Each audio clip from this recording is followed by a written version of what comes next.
안녕하세요, 루리맘입니다. 오늘은 주변에 아이들을 통해서 알게 되는 지인들이 많이 생기잖아요.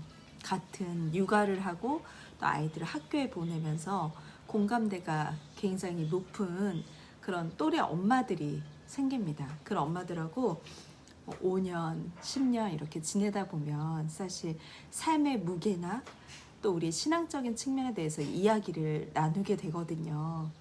근데 제 주변에 5인 가족이에요. 그런데 그 가족들이 교회를 모르십니다. 신앙이 없으세요. 한 6년 전만 해도 그 아이들의 엄마를 만나서 제가 뭐 교회에 관련된 이야기를 하거나 예수 그리스도에 대해서 이야기를 하면 우리 딴 얘기하자 이러면서 이렇게 분위기를 전환하시곤 했거든요.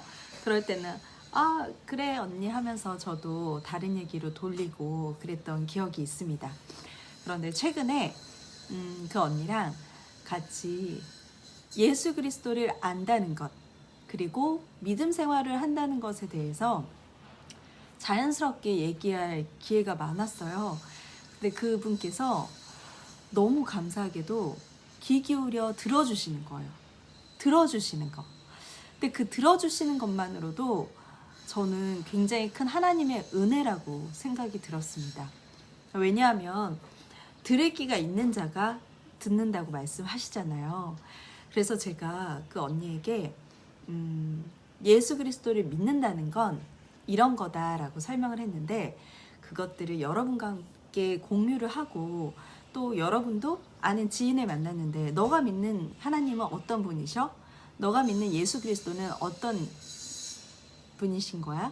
믿음이란 뭐야? 하고 질문을 했을 때 뭐라고 답해야 되는지 한번 정도는 다들 고민을 해보셨을 것 같아요. 그래서 이 부분을 한번 짚고 넘어가고 싶습니다. 예전이라고 하면 한 20대라고 얘기할게요. 하나님은 어떤 분이셔? 라고 하면 딱 하나로 얘기할 수 있었어요. 하나님은 사랑이셔. 하나님을 믿기만 하면 너는 복된 삶을 누릴 수 있어. 이렇게 이야기를 했었거든요. 근데 지금은 사랑이시죠. 사랑이시지만 사랑이만 멈추면 안 된다는 거를 꼭 알려줍니다. 공의로우신 하나님. 그런데 제가 며칠 전에 그 언니에게 이야기할 때는 이렇게 얘기했어요. 예수 그리스도를 알고 믿는다는 건 나의 선택이 아니다.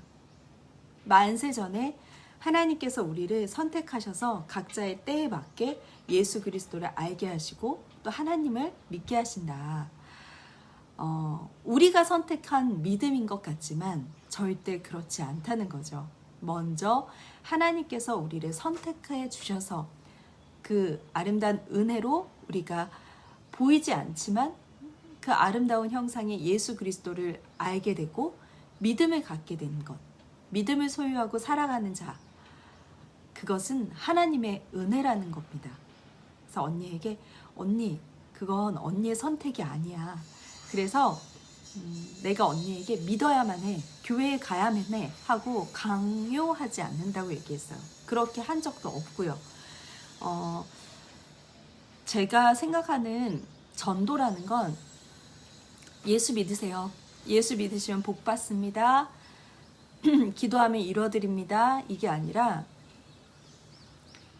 전적으로 저를 통한 삶을 통해서 저 사람은 저런 상황에 어떻게 저렇게 행동을 할 수가 있지? 저 사람은 뭐 때문에 저렇게 힘을 얻고 살지? 라는 고민을 하게 되는 게 시작이라고 생각을 했어요. 어릴 때 저희 친오빠가 저에게 했던 말이 있어요. 너가 그러고도 교회 다니는 애냐? 너가 그러고도 믿음이 있다는 애야? 라고 질문을 한 적이 많았어요. 근데 지금 생각해보면 오빠의 관점과 그 말이 정확하게 맞습니다. 예, 왜냐하면 믿는다는 건 어떤 성경적인 가치관과 성경적인 관점에서 저희 삶 가운데에서 굉장히 엄격한 테두리 안에 살아야 되는데 저는 믿음이라는 걸 제 좋은 대로만 취했던 거예요. 그런 모습을 봤던 오빠는 참 이중적이다라는 생각을 했을 것 같아요. 믿음을 갖게 된다는 건 분명히 하나님의 선택입니다. 우리의 선택으로 내 발로 교회에 갔고 내가 지정의적으로 동의를 해서 믿음 생활을 하고 있는 것 같지만 이미 만세 전에 하나님께서 그 때에 따라서 우리를 선택하셨다는 거죠. 그래서 아직 믿음이 없는 그 언니도 언니의 때에 맞는 하나님의 선택으로 하나님의 은혜로 하나님을 알게 될 거라고 저는 믿습니다.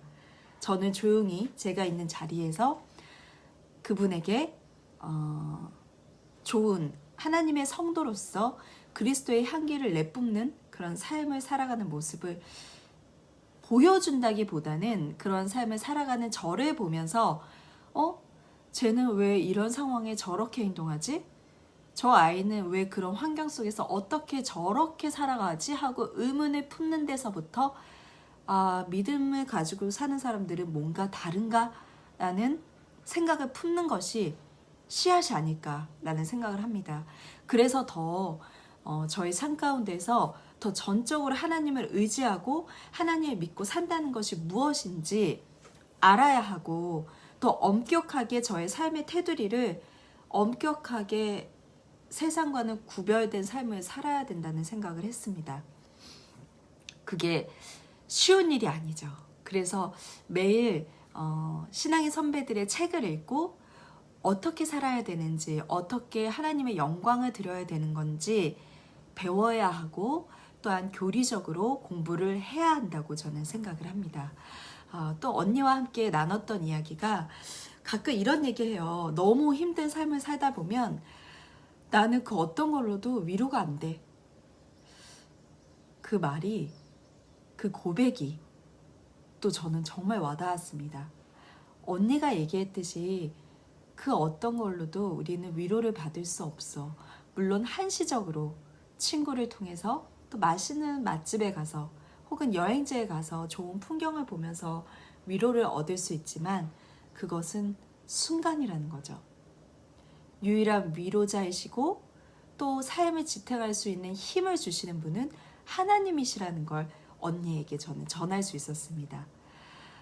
그런 이야기를 나눌 수 있는 관계, 그리고 제 이야기를 들어주는 언니, 참 그 과정 가운데 하나님의 도우심과 하나님의 은혜가 없었다면 그런 대화는 나눌 수 없을 거라는 생각이 들었어요. 그래서 우리가 믿지 않는 분들과 이야기를 할 때 하나님은 사랑이셔 이렇게 얘기하는 것이 아니라 먼저는 우리가 죄인인 것을 알고 고백하는 게 중요하다는 것. 그리고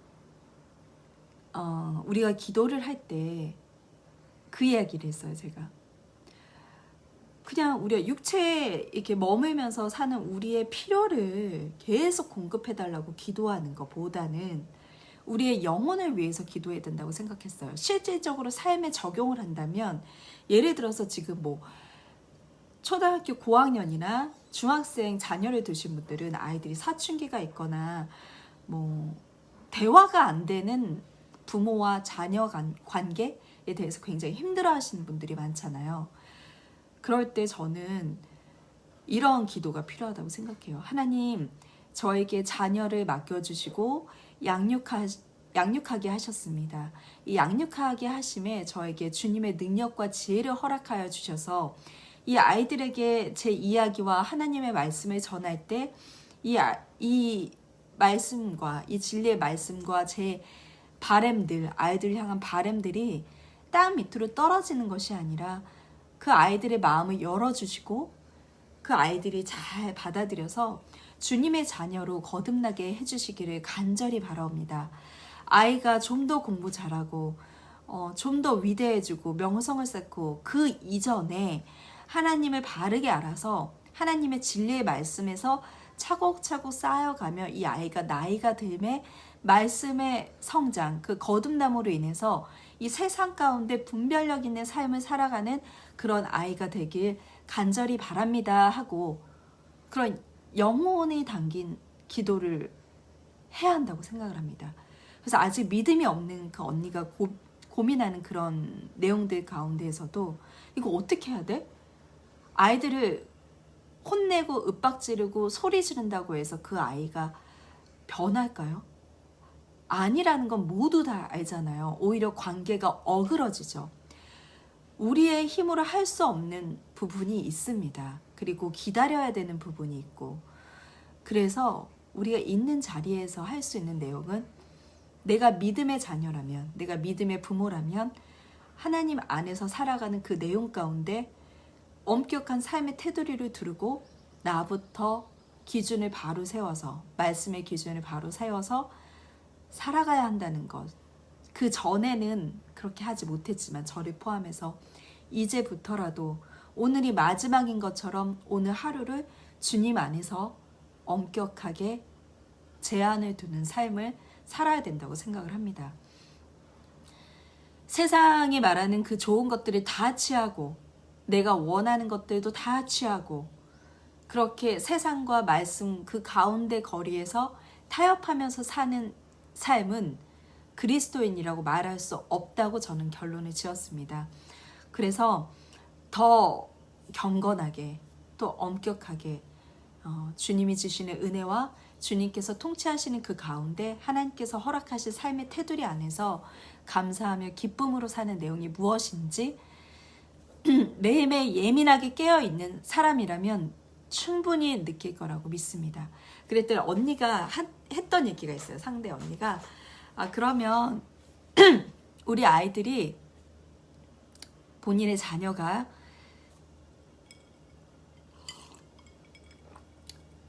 이제 믿음 생활을 시작했으니까 그 아이들이 잘 배워서 나를 가르쳐줬으면 좋겠어 라고 얘기를 하시더라고요.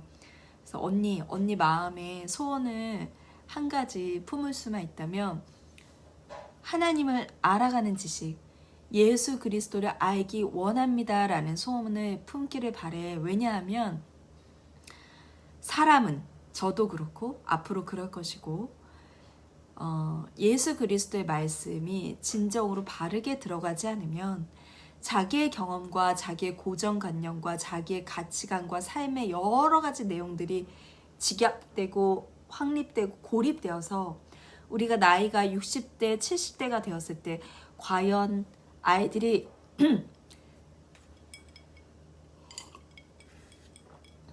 가르쳐 주려고 하는 그 이야기들이 내 귀에 들려올까?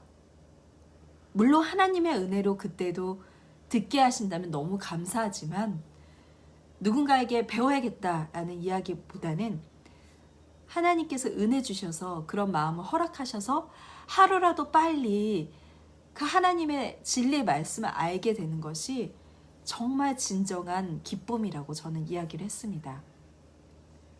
우리 모두가 오늘 하루를 살아갑니다. 하나님께서 공평하게 물도 허락하시고 공기도 허락하시고 아름다운 풍경도 허락하시고 햇빛도 허락하시고 그 만물의 모든 것들을 허락하셨습니다.